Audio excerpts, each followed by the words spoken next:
Welcome back to World View with Sadia Afzal. अगर आप Iran की सूरत हाल की बात करें तो इस वक्त ईरान में जो शहीद supreme leader Ayatollah Syed Ali Khamenei उनकी जो आखिरी रसूमात हैं वो अदा की जा रही हैं। पूरी दुनिया से लोग जो हैं वो वहाँ पर मौजूद हैं। अगर वफूद देखें तो 100 से ज़ायद ममालिक के डेलीगेशंस ईरान गए हैं खराज अक़ीदत पेश करने के लिए शहीद रहनुमा को, और साथ ही साथ एक जो पैगाम पूरी दुनिया को जा रहा है कि जिस अंदाज़ में ईरान ने मुज़ाहमत दिखाई है, जिस अंदाज़ में ईरान आज से नहीं बल्कि दहाइयों से मुसलसल इज़राइल का या अमेरिका का मुकाबला करता चला रहा है, उन तमाम ताकतों का जो ईरान को कमज़ोर करना चाहती थी, वो ईरान ने साबित किया एक बार फिर से दुनिया के सामने कि हम अपने लीडरान की शहादतें देते नहीं थकेंगे, लेकिन अपने मौक़िफ़ पे डटे रहेंगे।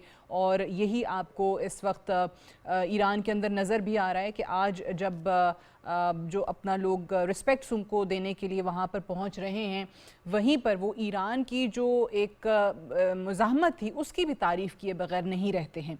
अमेरिका और इज़राइल के ये जो जॉइंट ऑपरेशन था, जो कार्रवाइयाँ थी ईरान पे, उसके नतीजे में वहाँ पे बहुत बड़े नामवर लोग जो हैं वो शहीद हुए हैं। बहुत सी आयतुल्लाह साहब के जो ख़ानदान के दीगर अफराद थे वो भी इन हमलों के अंदर शहीद हुए हैं। और ख़ुद उनके जो साहबजादे हैं मुश्तबा अली ख़ामेनी, जो कि अब नए सुप्रीम लीडर हैं, उनके हवाले से भी ख़बरें ये आईं कि उनको अभी भी बहुत ज़्यादा ऑब्वियसली थ्रेट्स मौजूद हैं। सिक्योरिटी के पेश नज़र उनको भी यही बार बार मशवरे मिल रहे हैं कि वो उनके आखिरी रसूमात में नमाज जनाजा में शरीक ना हों। पाकिस्तान की अगर आप बात करें तो आज आपने देखा कि वज़ीर आज़म शहबाज शरीफ अपने वफ़द के हमरा वहाँ पहुँचे। Chief of defence forces Syed Asim Munir जो थे वो भी उसका हिस्सा थे, और तमाम लोग जो हैं उन्होंने जाके वहाँ पर सुप्रीम लीडर को खराज अक़ीदत पेश किया है। अगर ये जो आगे की कार्रवाई है उसका तज़किरा करें तो बताया जा रहा है कि तेहरान में नमाज जनाजा और दीगर रसूमात के बाद जो तकरीब होंगी वहाँ पे, तो अली ख़ामेनी शहीद का जो जस्द खाकी है वो इराक़ लेके जाया जाएगा, और वहाँ जो मुक़द्दस शहर हैं नजफ़ और करबला, वहाँ उनको लेकर जाया जाएगा। फिर उसके बाद वापस ईरान आके 9 जुलाई को मशहद में हज़रत इमाम रज़ा अलैहिस्सलाम के रोज़े के अहाते में उनकी तदफ़ीन होगी, वहाँ पर उनको सपुर्द ख़ाक किया जाएगा। यही ज़रा आज अपने प्रोग्राम में टॉपिक डिस्कस करते हैं। पाकिस्तान की अगर हम बात करें तो सिर्फ़ और सिर्फ क्या ये एक ताज़ियती दौरा था, जिस पे आज मैं फ़ोकस करना चाहूँगी, क्योंकि पाकिस्तान एक ऐसा मुल्क है जिस जंग को रुकवाने में जो अपना किरदार अदा किया है, जिसको पूरी दुनिया की तरफ से रिकग्निशन मिल रही है, और ईरान के साथ जिस तरीके से पाकिस्तान ने अपने ताल्लुकात को बहाल किया है, पहले से बेहतर बनाया है, उसको ज़रा आज फोकस करते हैं। To talk more about this I am joined by a very renowned security and defence analyst brigadier Haris Nawaz sahab. बहुत बहुत शुक्रिया ब्रिगेडियर साहब ज्वाइन करने के लिए। सबसे पहले तो बताइएगा कि दुनिया के 100 से ज़ायद ममालिक के वफूद जिस अंदाज़ में आज आपको ईरान में इकट्ठे होते नज़र आए हैं, तमाम के तमाम जो हैं वो सिर्फ़ और सिर्फ शहीद सुप्रीम लीडर अली ख़ामेनी को खराज अक़ीदत पेश करने के लिए वहाँ मौजूद थे। आपकी नज़र में क्या सिर्फ़ और सिर्फ ये ताज़ियत थी, या इस वक्त ये तमाम ममालिक ईरान के साथ एक तरीके से सियासी यकजहती का भी इजहार कर रहे हैं और पूरी दुनिया को पैगाम दे रहे हैं? ये देखें, ये एक वैसे भी बड़ा एक गम का मौका था, और खासतौर पाकिस्तान देखें तो पाकिस्तानी प्राइम मिनिस्टर, पाकिस्तान के field marshal, chief of defence forces Asim Munir भी गए जी, और काफ़ी बड़ा हैवी वक्त लेके गए। फिर दुनिया 100 ममालिक है। दिस शोज द रिस्पेक्ट, और उसके बाद जो उसने रेजिलियंस सिखाई है इतनी सुपर पावर के खिलाफ, इस mark of respect, mark of acknowledgement कि now Iran is a very strong military power और एक बड़ी रेजिलियंट कौम है। और शहादत ऑफ अली ख़ामेनी जो उनके राबर थे, उनकी शहादत ने पूरी कौम को जगजा कर दिया। उसके बाद जो उनमें इख्तलाफ थे वो ख़त्म हो गए, और आपने देखा कैसे बड़े बड़े इज्तिमा जुलूस निकले उनके फेवर में, और वो पाकिस्तान के और ईरान के झंडे लेके फिरे। और फिर तशक्कुर पाकिस्तान की लास्ट से उनकी जब चमनी बातें हुई, और जिस तरीके से पाकिस्तानी वक्त का वहाँ पर खैर मकदम किया गया, दिस स्पीक्स कि वहाँ पर बहुत एहतराम है पाकिस्तान में। दे नो रिकग्नाइज कि पाकिस्तान में बहुत बुरे डिफिकल्ट टाइम। बिल्कुल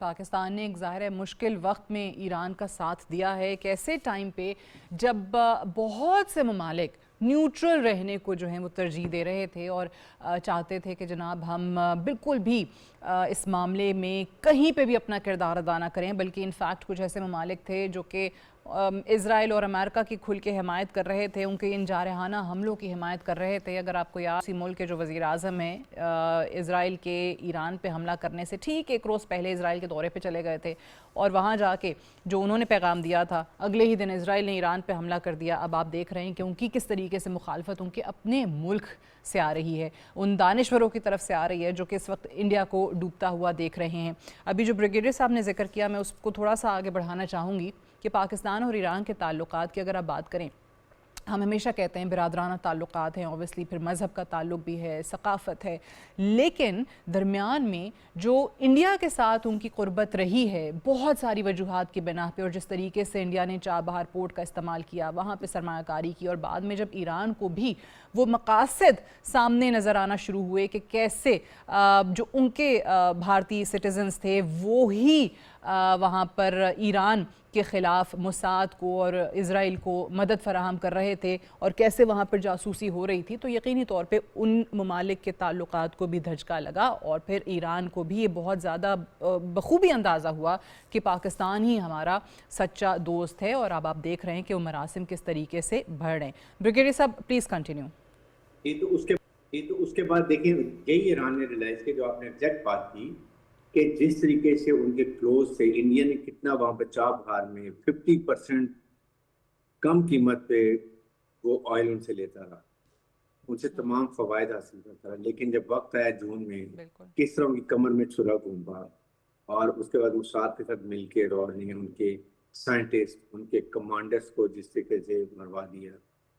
फिर उसके बाद अभी भी आपके सामने उनका जब एक जहाज़ गया वहाँ पर उनको तकरीबन 150 करीब उनके सेलर्स को मरवा दिया, और एक उसमें तशवीश का इजहार तक नहीं किया। इवन अली खमानाई जब शहीद हुए उसके बाद इदारे नहीं किया, गम का इजहार नहीं किया। तो ये चीज़ें उनको पता है। और पाकिस्तान ने दोनों लड़ाइयों में इखलाकी, डिप्लोमेटिकली जिस तरीके से साथ खड़ा हुआ, हर मौके पे यूनाइटेड नेशन में हमारी जो जहाँ जहाँ पाकिस्तान से जिस फोरम पे बन सका, पाकिस्तान ने ईरान की जो सफारती हिमायत है वो जारी रखी, और एंड रिज़ल्ट क्या है वो हमारे सामने है कि पाकिस्तान ने अमेरिका जो कि सुपर पावर है, भले ही लोग कहें कि जनाब वो अब उतने ताकतवर नहीं रहे हैं, जो कि काफ़ी हद तक बात दुरुस्त भी है, मुकाबले में और ताकतें और ममालिक भी आ चुके हैं और दुनिया जो है वो यूनिलैटरल दुनिया अब नहीं रही है और मल्टी पोलर वर्ल्ड की तरफ हम बढ़ रहे हैं। But at the same time अभी जो रीसेंट उस ताकत के हवाले से भी बात की जाए, जो बयानात वहाँ से भी पाकिस्तान के एफ़र्ट्स की रिकग्निशन में आए हैं, वो भी कुछ कम नहीं है पाकिस्तान का जो असल किरदार है दुनिया के सामने रखने के लिए। ब्रिगेडियर साहब, तो इसके साथ आप ये देखिए, उसके बाद जिस तरीके से फील्ड मार्शल ने आउट ऑफ द वे पूरी खुलूस दिल से, खुलूस नीयत से और बहुत ही क्लैरिटी के साथ न्यूट्रल होके अमेरिकन प्रेसिडेंट का कॉन्फ्रेंस जीता, उनके वाइस प्रेसिडेंट कॉन्फ्रेंस जीता, ईरानी लीडरशिप कॉन्फ्रेंस जीता, हर मौके पे डायरेक्ट कम्युनिकेशन। कई दफ़ा पता चला कि ये बहुत ज़्यादा एक गैप हो गया, टकअप हो गया, कोई प्रॉब्लम आ जाएंगी, लगते जंग बदी ख़त्म हो जाएगी। ही नेवर गिव अप, खुद ईरान गए, उसके बाद मसौदा तैयार किया, दोनों ने अप्रूव किया, एंड फाइनली डिस्पाइट इंडिया की और इसराइल की स्पॉयलर्स के ये मसौदा जेनेवा में इस्लामाबाद अकॉर्ड MOU साइन, जो दुनिया के बड़े ममालिक नहीं कर सके, जो 47 जो साल का दुश्मनी थी वो खत्म न करा सके, वो पाकिस्तान ने मिल के कराया। और उसके साथ साथ खलीज मालिक के साथ भी ईरान के ताल्लुकात अच्छे करा दिए। सबसे बड़ी बात एक और जो कारनामा है फील्ड मार्शल को, ये कि ईरान और खलीज मालिक को समझाया कि please don't fight amongst yourself, ये सेल्फ डिस्ट्रक्शन चाहता है इजराइल, ये चाह रहा सेक्टरियन क्लैश करें, सेल्फ डिस्ट्रॉय करें, उसका ग्रेटर इजराइल का ख्वाब पूरा हो जाए। ये उनको अब समझ आ गई। अब आपने देखा जब ये मुज़ाकरात हो रहे थे, कितनी दफ़ा सऊदी डेलीगेशन, कतरी डेलीगेशन ईरान गया और ईरान के डेलीगेशन कतर और सऊदी अरब गए। Now they very close, they understood कि इनकी security is when they are all together. This is the one they realize. ये फील्ड मार्शल कराया जाता है। इसकी वजह से भी वो पाकिस्तान की बहुत मरोनी मिन्नत है ईरानी में। और उसके साथ अब आपके सामने देखें जो अपने इसके बाद के आप देखिए वो भी प्रेसिडेंट ईरान के सबसे पहले पाकिस्तान में जो ही मुआहदा हुआ है आके उन्होंने कहा कि व्हाट डू यू वांट, आप बताइए कैसे हम और क्लोज ट्रेड कर सकते हैं। $10 बिलियन का पहले ही हमने एक मुआहदा किया हुआ है। देन ईरानियन गैस पाइपलाइन आई हुई है बलूचिस्तान में, फिर उसके बाद ऑयल हमें बहुत सस्ता मिलेगा, हो सकता है लोकल करेंसी मिले में रिलीफ मिलता है तो एक्सपोर्ट कर रहा होगा ईरान। लोकल करेंसी में हो सकता है हमें मिल जाए। $15-20 बिलियन हम सेव कर सकेंगे। इसके बाद उनकी और गुड्स बड़ी सस्ती हैं वो हम करेंगे। फिर हमारी सिक्योरिटी भी आपके सामने एक क्वाड बन रहा है। ये it is order because these relation जो पाकिस्तान इज रम्ड अप मार्का के बाद जो हमारा स्टेचर हाई हुआ है वो दुनिया ने रिकग्नाइज किया है कि पाकिस्तान ने इतने बड़े मुल्क को 3 से 4 दिन के अंदर जो फील्ड मार्शल ने कारनामा की जिल्लत में शिकस्त इंडिया को आइसोलेट कर दिया, रीजनल स्टेबलाइजर बन गया, नेट सिक्योरिटी प्रोवाइडर बन गया। सऊदी से हमारा स्ट्रेटेजिक डिफेंस मुआहदा हो गया। अभी तुर्की है, मिस्र और उसके बाद सऊदी अरब, इवन ये कतर भी और पाकिस्तान एक और आपस में इनका काफी क्लोज हो रहे हैं। बिल्कुल। फिर ये चीजें जो रियलाइज हुई हैं ये आई थिंक ये नया एक्सप्लोर डायनामिक्स हो रहे हैं, नई चेंज आ रही है यहाँ पर। और अमेरिका खलीजी मालिक अमेरिका से बड़े डिस्टर्ब हैं कि हमने $3.3 ट्रिलियन का हमने इनसे वेपन हमने लिया। ईरान का हवा क्रिएट हुआ था, जब वक्त आया तो हमें छोड़ के वो इजराइल के सपोर्ट पे चला गया, हमें छोड़ दिया। तो अब वहाँ भी चेंजेस होंगी।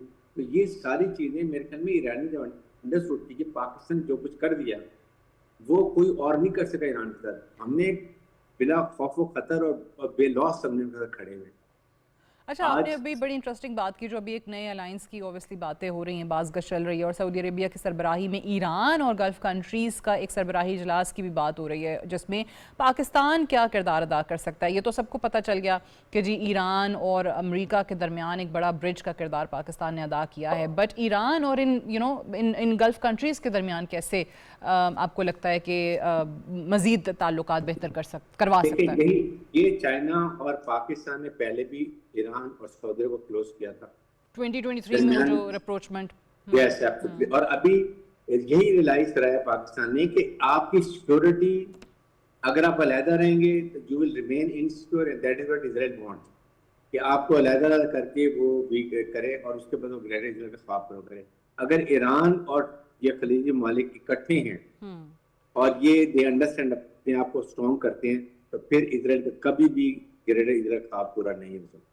और जो इजराइल चाहता था कि यही वो चाह रहा था कि ईरान बिल्कुल मिलिटरी 0-0 हो जाए, 0/0, no nuclear capability, no missile capacity, no drone capability and regime change.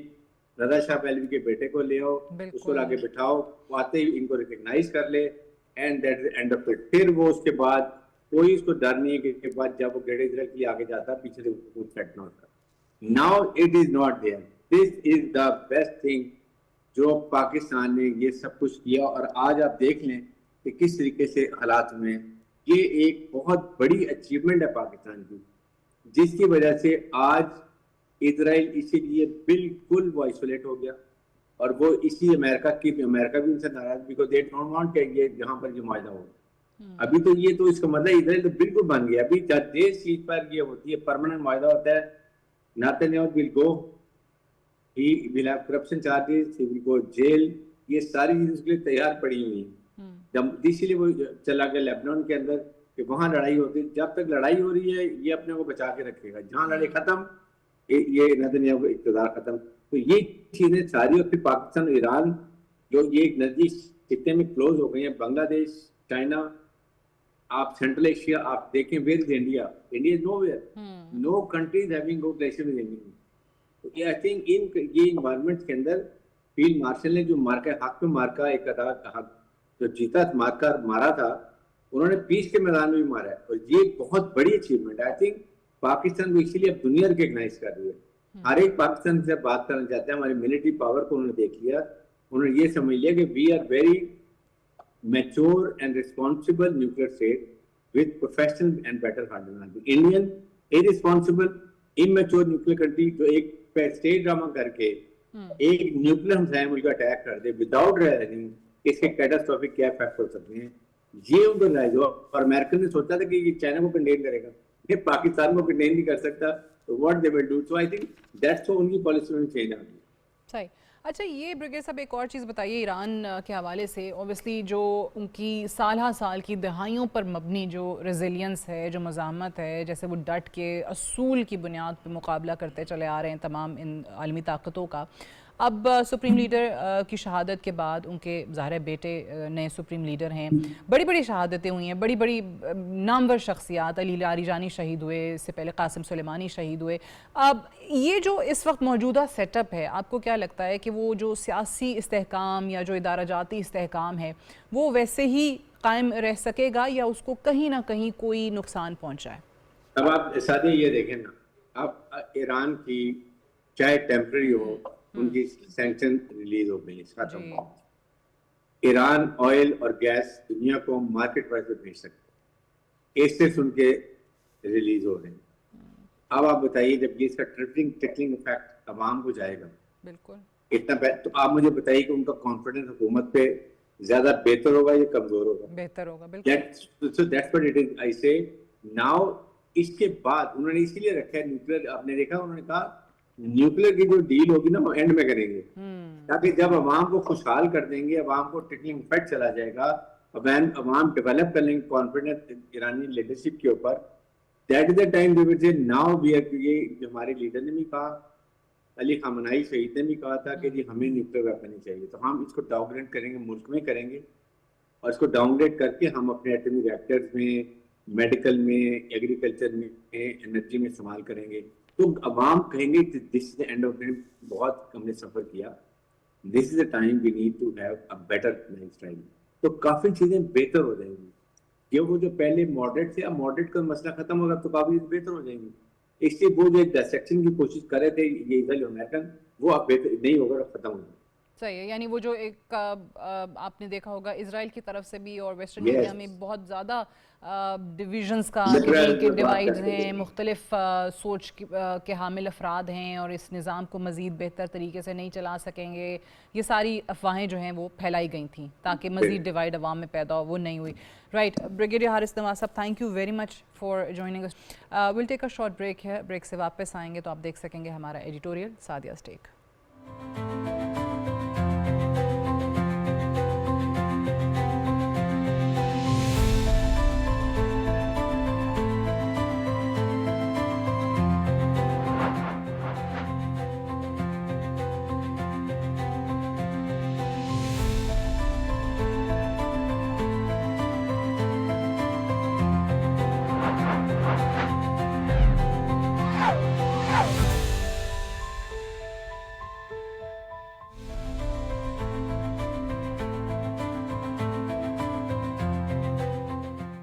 वज़ीर आज़म शहबाज शरीफ का तेहरान का दौरा सिर्फ ताज़ियत है या एक बड़ी सफारती हिकमत अमली?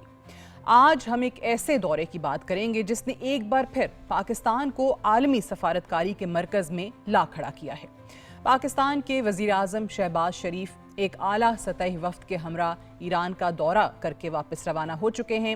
वहाँ ईरान के शहीद supreme leader Ayatollah Syed Ali खामनाई की आखिरी रसूमात में शिरकत की और पाकिस्तानी अवाम और हुकूमत की जानिब से ताज़ियत और खिराज अक़ीदत पेश किया। लेकिन सवाल ये है कि क्या ये सिर्फ एक ताज़ियती दौरा था या फिर इसके पीछे खित्ते की बदलती हुई सियासत, ईरान अमरीका जंगबंदी और पाकिस्तान का उभरता हुआ सफारती किरदार भी मौजूद है? ये समझने के लिए हमें चंद माह पीछे जाना होगा। अमरीका और इजराइल की मुश्तरका कार्रवाई में ईरान के सुप्रीम लीडर आयतुल्लाह अली खामनाई की शहादत ने पूरे मशरिक़ वुस्ता को हिला कर रख दिया। इसके बाद खित्ते में शदीद कशीदगी पैदा हुई। ईरान और अमरीका के दरमियान बराह रास्त तसादुम का खतरा बढ़ गया। तवानाई की आलमी मंडियां गैर यकीनी का शिकार हुई और दुनिया को खदशा था कि कहीं ये जंग पूरे खित्ते को अपनी लपेट में न ले ले। ऐसे वक्त में पाकिस्तान ने वो रास्ता इख्तियार किया जो हमेशा से इसकी खारजा पॉलिसी की बुनियाद रहा है। पाकिस्तान ने ना जंग का साथ दिया, ना किसी महाजराई का हिस्सा बना, बल्कि मुसलसल मुज़ाकरात, तहम्मुल और सफारतकारी पर जोर दिया। और इसके बाद पाकिस्तान की सफारती कोशिशों के नतीजे में ईरान और अमरीका के दरमियान राब्ते बहाल हुए। जंगबंदी की राह हमवार हुई और एक ऐसा फ्रेमवर्क सामने आया जिसके तहत दोनों ममालिक ने मुज़ाकरात जारी रखने पर इत्तफाक किया। ये वो मकाम था जहां दुनिया ने पहली मर्तबा महसूस किया कि पाकिस्तान सिर्फ जनूबी एशिया का एक मुल्क नहीं बल्कि एक ऐसा मुल्क भी है जो इंतहाई पेचीदा बैनुल-अक़वामी तनाज़ात में एतमाद साजी का किरदार अदा कर सकता है। इसीलिए आज जो वज़ीर आज़म शहबाज शरीफ का ईरान का दौरा हुआ है, इस दौरे को सिर्फ ताज़ियत के तनाजुर में देखना शायद काफ़ी नहीं होगा। ये दौरा एक उसी सफारती तसलसल का हिस्सा भी है जिसमें पाकिस्तान एक तरफ ईरान के साथ अपने बरादराना ताल्लुकात को मजबूत रखना चाहता है, दूसरी तरफ अमेरिका समेत मगरबी दुनिया के साथ भी राब्ते बरकरार रखना चाहता है। ये तवाज़ुन बरकरार रखना आसान नहीं। पाकिस्तान के सऊदी अरब से करीबी ताल्लुकात हैं, चीन पाकिस्तान का स्ट्रेटेजिक शराकतदार है, अमेरिका के साथ भी ताल्लुकात मौजूद हैं और ईरान हमारा पड़ोसी मुल्क है जिसके साथ सिक्योरिटी, तिजारत, सरहद और तवानाई समेत कई मुश्तरका मफादात वाबस्ता हैं। ऐसी सूरत हाल में पाकिस्तान अगर किसी एक फरीक का हिस्सा बनने की बजाय पुल का किरदार अदा करता है तो ये उसकी सफारती कामयाबी समझी जाती है। आज दुनिया की बड़ी ताकतें भी यही देख रही हैं कि पाकिस्तान इस बुहरान के बाद किस समत में आगे बढ़ता है। क्या इस्लामाबाद वाकई मशरिक़ वस्ता में एतमाद साजी का मुस्तकिल मरकज़ बन सकता है? क्या पाकिस्तान मुस्तकबिल में ईरान और अमेरिका के दरमियान मज़ीद मुज़ाकरात में भी किरदार अदा करेगा? क्या इस सफारती कामयाबी को मौशी मौक़े में बदला जा सकेगा? क्योंकि अगर ईरान पर पाबंदियों में नरमी आती है, अगर ख़ित्ते में इस्तेहकाम होता है तो पाकिस्तान के लिए तवानाई, तिजारत, राहदारी, गवादर, इलाकाई रवाबित और वस्त एशिया तक रसाई के नए दरवाजे भी खुल सकते हैं। ये भी हकीकत है कि जंगबंदी का मतलब अमन नहीं होता। जंगबंदी सिर्फ बंदूकों की खामोशी है। असल अमन उस वक्त आएगा जब एतमाद बहाल होगा, मुज़ाकरात आगे बढ़ेंगे और मुस्तकिल सियासी हल तलाश किया जाएगा। इसीलिए वज़ीर आज़म शहबाज शरीफ का तेहरान जाना सिर्फ एक ताज़ियती सफ़र नहीं बल्कि एक सफारती पैगाम भी है। एक पैगाम कि पाकिस्तान ख़ित्ते में कशीदगी नहीं बल्कि इस्तेहकाम चाहता है, महाज़राई नहीं बल्कि मुज़ाकरात चाहता है, तक़सीम नहीं बल्कि राब्ता चाहता है। लेकिन यहाँ एक और सवाल भी पैदा होता है, क्या पाकिस्तान को ये सफारती किरदार आलमी ताकतें मुस्तकिल तौर पर अदा करने देंगी या फिर बड़ी ताकतों की मुसाबकत एक मर्तबा फिर खित्ते को तकसीम कर देगी? ये सवाल आज भी अपनी जगह मौजूद है। ताहम एक बात वाज़ेह है, अगर पाकिस्तान इसी मुतवाज़न, ज़िम्मेदार और फ़ाल सफारतकारी को जारी रखता है तो आने वाले बरसों में वो सिर्फ जनूबी एशिया ही नहीं बल्कि पूरे मशरिक़ वस्ता में भी एक मौसर सफारती किरदार अदा कर सकता है। That's all for tonight. Good night and Allah Hafiz.